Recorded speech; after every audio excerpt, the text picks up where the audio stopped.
Good afternoon to all friends from media. आज Bharat election commission of India की press वार्ता में आप सबका बहुत बहुत स्वागत है।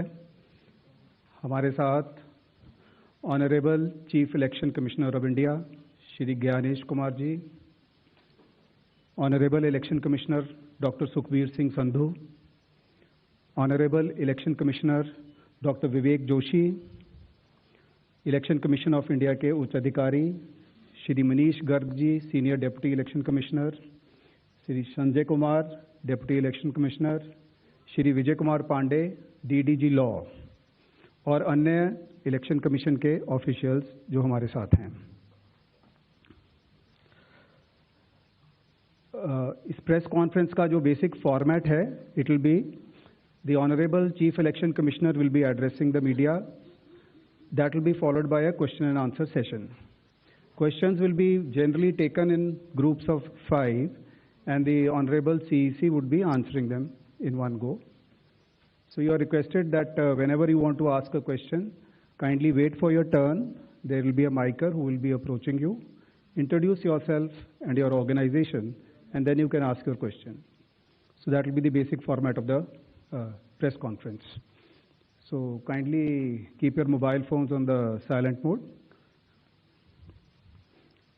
Sir.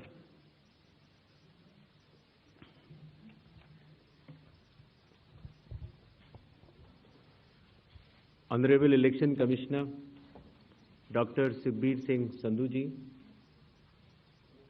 Honorable Election Commissioner Dr. Vivek Joshi ji,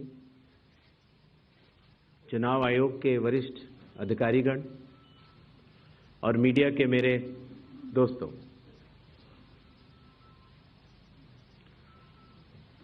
सबसे पहले चुनाव आयोग मतदाताओं के नाम एक संदेश देना चाहता है।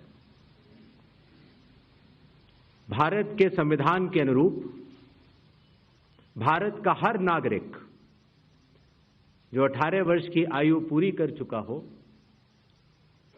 उसे मतदाता अवश्य बनना चाहिए और मतदान भी अवश्य करना चाहिए। आप सभी जानते हैं कि कानून के अनुरूप हर राजनीतिक दल का जन्म चुनाव आयोग में रजिस्ट्रेशन से ही होता है। तो फिर चुनाव आयोग उन्हीं राजनीतिक दलों में भेदभाव कैसे कर सकता है? चुनाव आयोग के लिए न तो कोई विपक्ष है, न तो कोई पक्ष है, सब समकक्ष हैं। चाहे किसी भी राजनीतिक दल का कोई भी हो, चुनाव आयोग अपने संवैधानिक कर्तव्य से पीछे नहीं हटेगा।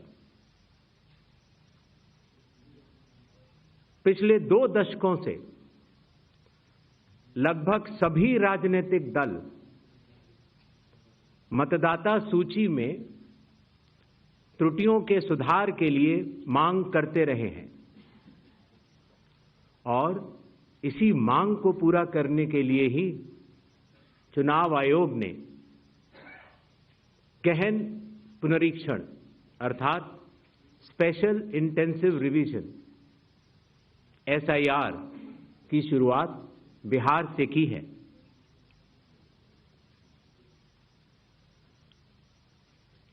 SIR की प्रक्रिया में सभी मतदाता बूथ लेवल ऑफिसर्स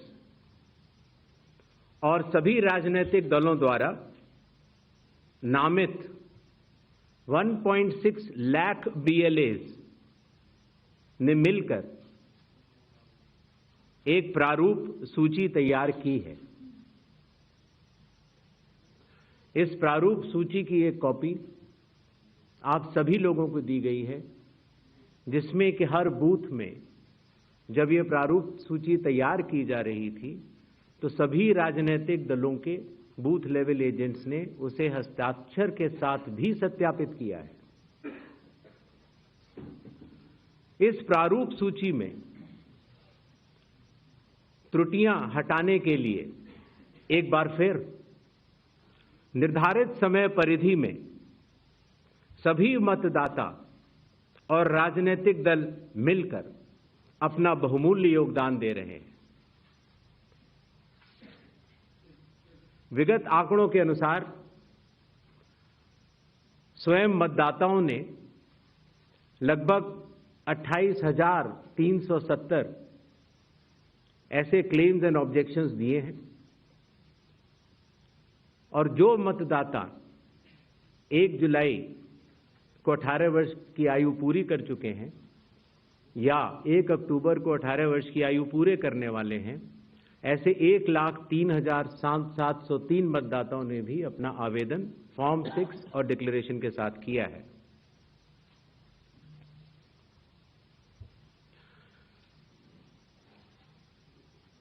और इन क्लेम्स एंड ऑब्जेक्शंस के लिए, इन त्रुटियों को हटाने के लिए बिहार के एसआईआर में 1 अगस्त से 1 सितंबर का समय निर्धारित है।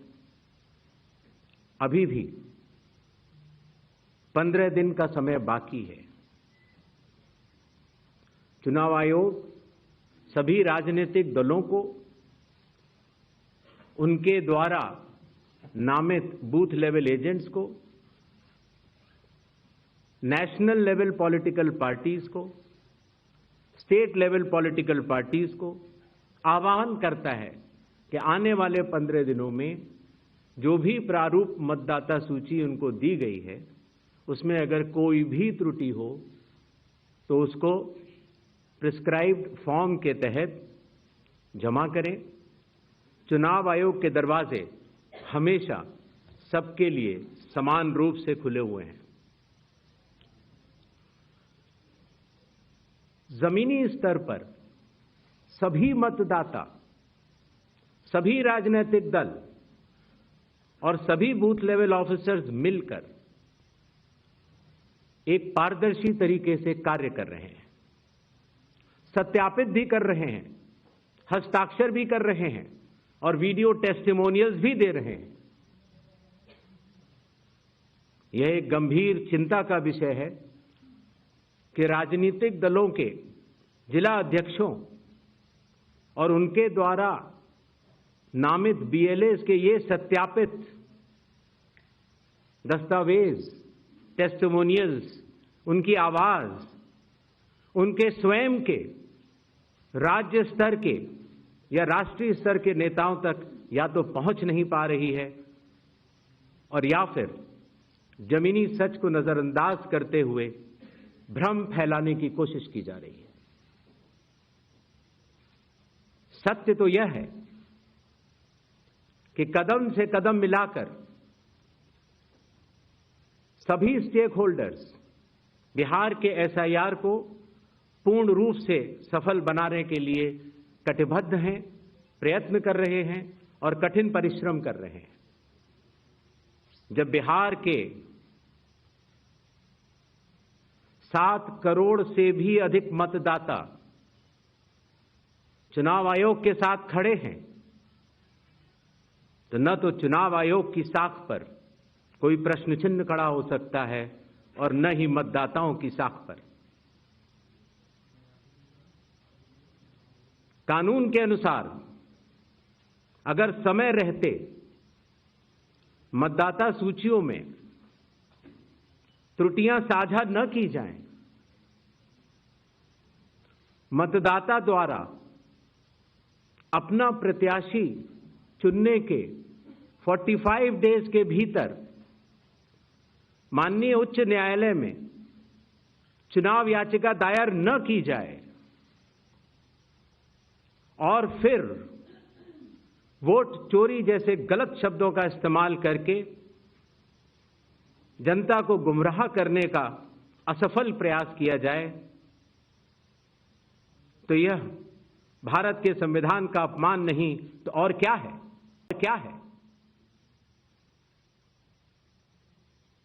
जहां तक कि मशीन रीडेबल मतदाता सूची का सवाल है, माननीय सुप्रीम कोर्ट 2019 में ही कह चुका है कि यह मतदाता की निजता का हनन हो सकता है। Voter privacy can be breached. हमने कुछ दिन पहले देखा कि कई मतदाताओं की फोटो उनकी अनुमति के बिना मीडिया के समक्ष रखी गई, उनके ऊपर आरोप लगाए गए, उनका इस्तेमाल किया गया। क्या अपनी माताओं, बहुओं, बेटियों सहित किसी भी मतदाता की सीसीटीवी वीडियो चुनाव आयोग को साझा करनी चाहिए क्या? मतदाता सूची में जिसका नाम होता है वही अपने प्रत्याशी को चयनित करने के लिए वोट डालता है।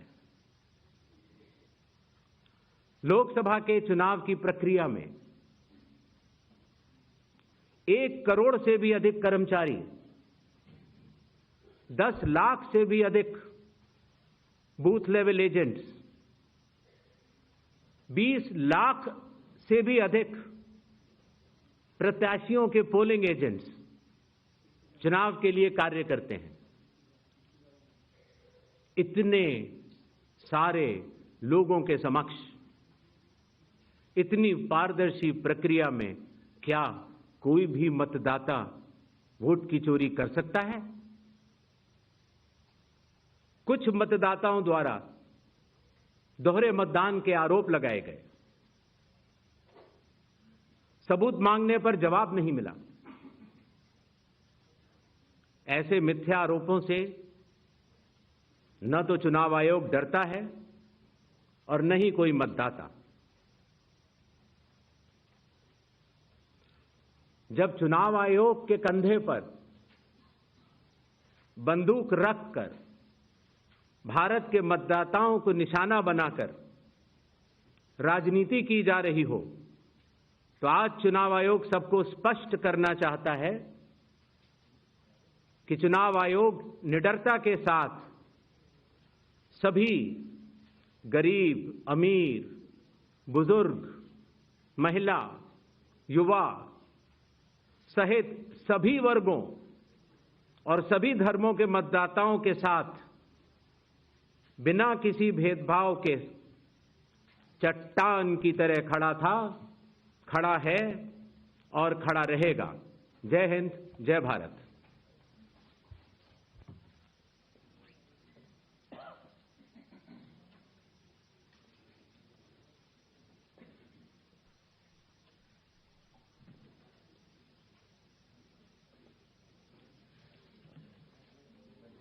Mic, please.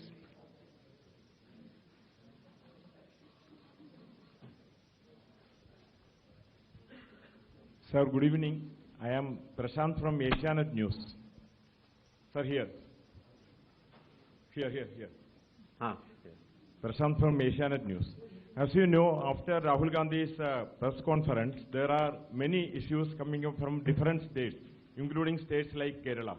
Will you initiate an inquiry into all these allegations which are coming from different states? next 5 questions. 22.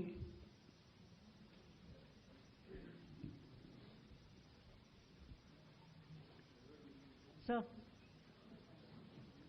Please. Yeah. Hi. Please. Yeah. Go ahead. Yeah. Sir, Aishwarya Paliwal from Aaj Tak and India Today. Sir, 2 questions. First, sir, a lot of political parties have asked certain questions, but do you think all those questions are actually pointing towards the need for SIR? So, second question is what arrangements you've made for the vulnerable groups? Because a lot of people are asking senior citizens, migrants, marginalized. So, if you can focus on that, sir. Okay. 163. Sir, Shriparna from the Hindu newspaper. Sir, during door-to-door survey and enumeration, how many Nepali, Bangladeshi and Myanmarese nationals were found by BLOs? Does the Election Commission have any figures? 80. I'm coming, sir. We have enough time, sir. 80. Ganesh Kumar ji, yeah. How are you? I think you are well. This is Sandeep Shornokar from Bartaman newspaper. It's a West Bengal, one of the largest newspaper. मेरा question ये है कि बिहार के बाद बंगाल में कब SIR शुरू हो रहा है? 164.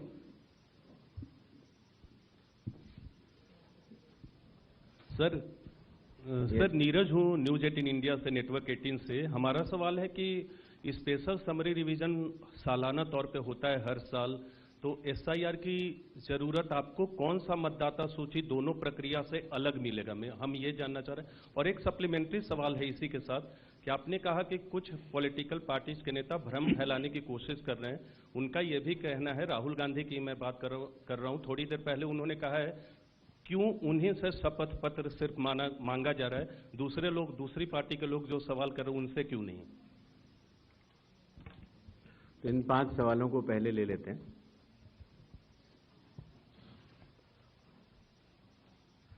हमारे सारे मीडिया बंधुओं के माध्यम से मैं देश के मतदाताओं को ये बतलाना चाहता हूं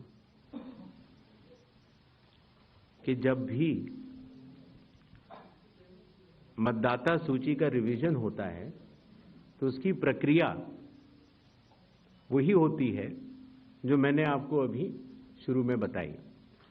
अर्थात सबसे पहले बूथ लेवल ऑफिसर्स और BLAs, राजनीतिक दलों के BLAs मिलकर एक ड्राफ्ट तैयार करते हैं और उसके बाद सभी राजनीतिक दलों को और उसी असेंबली कॉन्स्टिट्यूएंसी के मतदाताओं को यह अधिकार होता है कि वो उसमें त्रुटियां सुधारने के लिए आवेदन कर सके।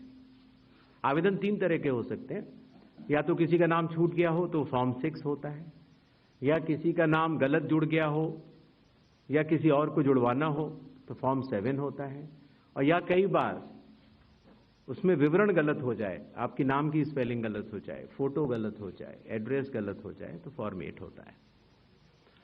तो ये क्लेम्स एंड ऑब्जेक्शंस का जो पीरियड होता है ये बहुत महत्वपूर्ण होता है और इसमें सभी राजनीतिक दलों की भागीदारी और मतदाताओं की भागीदारी भी आवश्यक होती है। जब ये सारे क्लेम्स एंड ऑब्जेक्शंस आ जाते हैं